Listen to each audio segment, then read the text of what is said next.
ఇప్పటికే సిట్ అధికారుల దగ్గర ఉన్నటువంటి ఆధారాలు ఏంటి, ఇక్కడ ఉన్నటువంటి వార్ రూమ్లో నడిపిన వాళ్ళు ఎవరు, వార్ రూమ్లో ఉన్నటువంటి సమాచారం ఏంటి, అక్కడ ఉన్నటువంటి మిగతా అంటే టెక్నికల్గా వాళ్ళు చేసినటువంటి తప్పులేంటి, వీటన్నిటినీ సిట్ అధికారులు ఇప్పటికే సేకరించారు. అయితే దానికి సంబంధించినటువంటి చేసి అందులో పాల్గొన్నటువంటి పోలీసు అధికారుల మీద కూడా విచారణ జరిపారు. వాళ్ళు ఇచ్చిన సమాచారాన్ని కూడా తీసుకున్నారు. ముఖ్యంగా ప్రభాకర్ కావచ్చు, మిగతా అధికారులు కావచ్చు, వాళ్ళు ఇచ్చిన సమాచారాన్ని కూడా తీసుకున్నారు. వాళ్ళు ఇచ్చిన సమాచారం మేరకే రేపు కేటీఆర్ను విచారించే అవకాశం ఉంది. అయితే కేటీఆర్ ఇచ్చే సమాధానాలు ఏంటి, వాళ్ళ ప్రశ్నలకు ఎలాంటి జవాబులు చెప్తాడు, తప్పించుకునే అవకాశం లేకుండానే సిట్ అధికారులు పెద్ద ఎత్తున పగడ్బందీగా వాళ్ళ దగ్గర ఉన్నటువంటి ఆధారాలతోనే వాళ్ళ ఇన్వెస్టిగేషన్లో వచ్చినటువంటి అంశాలనే ప్రశ్నించే అవకాశం ఉంది. మొత్తంగా అప్పుడు ఏర్పాటు చేసినటువంటి వార్ రూమ్లో ప్రధాన పాత్రగా ఉన్నటువంటి ఒక నాయకుడిగా, మంత్రిగా కేటీఆర్కే బాధ్యతలు ఎక్కువగా ఉన్నాయన్నటువంటిది ఆరోపణలు ఇటు అన్ని రాజకీయ పార్టీలు, బీజేపీ కావచ్చు, కాంగ్రెస్ నేతలు కావచ్చు, ప్రతిపక్షంలో ఉన్నప్పుడు ఆరోపించారు. ఇప్పుడు కూడా అదే ఆరోపణలు చేస్తున్నారు. అయితే దీనికి సిట్ అధికారులు న్యాయబద్ధంగా చట్ట పరిధిలో ఏ విధంగా ముందుకెళ్తారు అంటే ఇటు ప్రభుత్వం ఒత్తిడి ఉందా లేదంటే రేవంత్ రెడ్డి ఒత్తిడి ఉందా అనేది మనం పక్కన పెడితే మొత్తంగా అధికారుల దగ్గర ఎలాంటి ఆధారాలు లేకపోతే విచారణలో వాళ్ళు ఎలాంటి సమాచారం తెలుసుకోకుంటే మొత్తంగా ఈ సిట్టు అధికారుల దర్యాప్తు పూర్తిగా ఫెయిల్ అయ్యేది ఉంటే రేపు వాళ్ళకి శిక్ష పడే అవకాశం ఉండదు.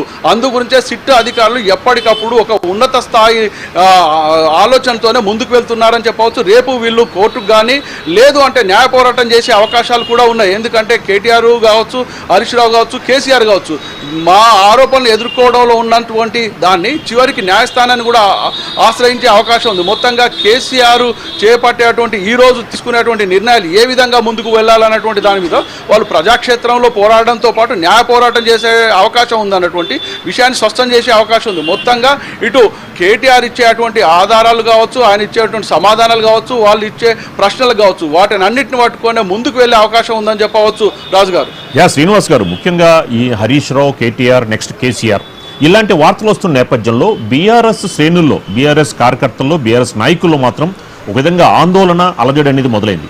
ఏంటి వాళ్ళు కూడా రేపు మళ్ళా బల ప్రదర్శనకు సిద్ధమయ్యే అవకాశం ఉంటుందా? ముఖ్యంగా కేసీఆర్ కానీ, కేటీఆర్ కానీ, హరీష్ రావు కానీ వీళ్ళు అంటే కేసులకు భయపడేటువంటి వ్యక్తులు కాకుండా కూడా ఒక విధంగా వీళ్ళందరినీ పైన కేసులు నమోదై విచారణకు పోతూ ఉంటే బీఆర్ఎస్ వర్గాల్లో కొంత ఆందోళన ఉన్నది అని చెప్పవచ్చు. అయితే ఉద్యమ పార్టీగా వీళ్ళు వీటిని ఎదుర్కొనేటువంటి సత్తా మాత్రం కొంత ఇటు కేసీఆర్కి ఉందని చెప్పవచ్చు.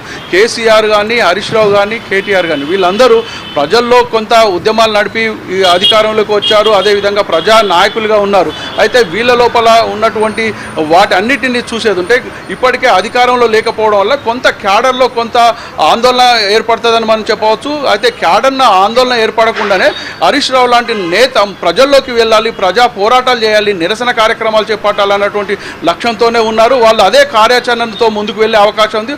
ఒకవైపు న్యాయ పోరాటం, అదేవిధంగా కార్యకర్తలలో బలం పెంచుకోవడానికి, కాంగ్రెస్ మీద పోరాటం చేయడానికి, ప్రభుత్వ వ్యతిరేక విధానాలు కావచ్చు, వాటన్నిటి మీదనే వీళ్ళు డైవర్ట్ పాలిటిక్స్ అంటూ ఆరోపణలు చేస్తున్నారు. అదేవిధంగా కాంగ్రెస్ నేతలు కూడా ఇదే విషయాన్ని స్పష్టంగా చెప్తారు. Okay, right. Thank you Srinivas గారు.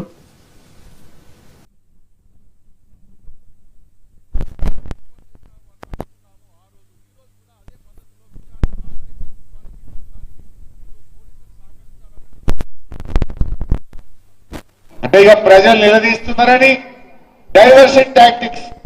నిన్న నాకు సిట్ నోటీస్ ఇచ్చిండు, ఇంకా ఇవాళ రేపు కేటీఆర్కి ఇస్తాడు. గంతే కదా నువ్వు ఇచ్చేది, వచ్చిందా? గంతే చేస్తాడు.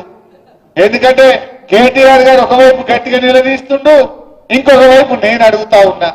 సమాధానాలు లేవు. నీ బొగ్గు కుంభకోణంలో నీ బామ్మర్దికే నువ్వు సాయం చేసినావు, నీ సంగతి ఏంటంటే దాని మీద సమాధానం లేదు. సిట్ నోటీసులు పంపుతుంటే ప్రేమలేఖలు భయపడతాం అనుకుంటున్నావా? నువ్వు ఎన్ని నోటీసులు ఇచ్చినా బిడ్డ నిన్ను ప్రశ్నిస్తూనే ఉంటాం. నువ్వు ఎన్ని నోటీసులు ఇచ్చినా, నువ్వు ఎన్ని అటెన్షన్ డైవర్షన్లు చేసినా నీ వెంటనే పడతాం.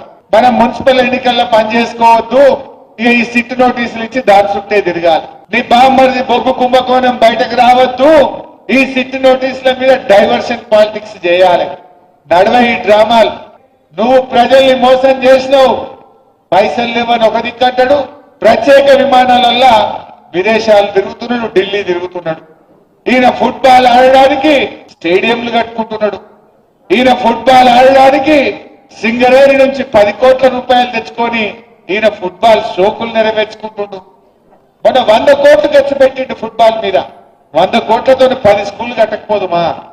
పైసలు లేవంటావు, నీ ఫుట్బాల్ కోసం 100 కోట్ల రూపాయలు ఖర్చు పెట్టవా రేవంత్ రెడ్డి?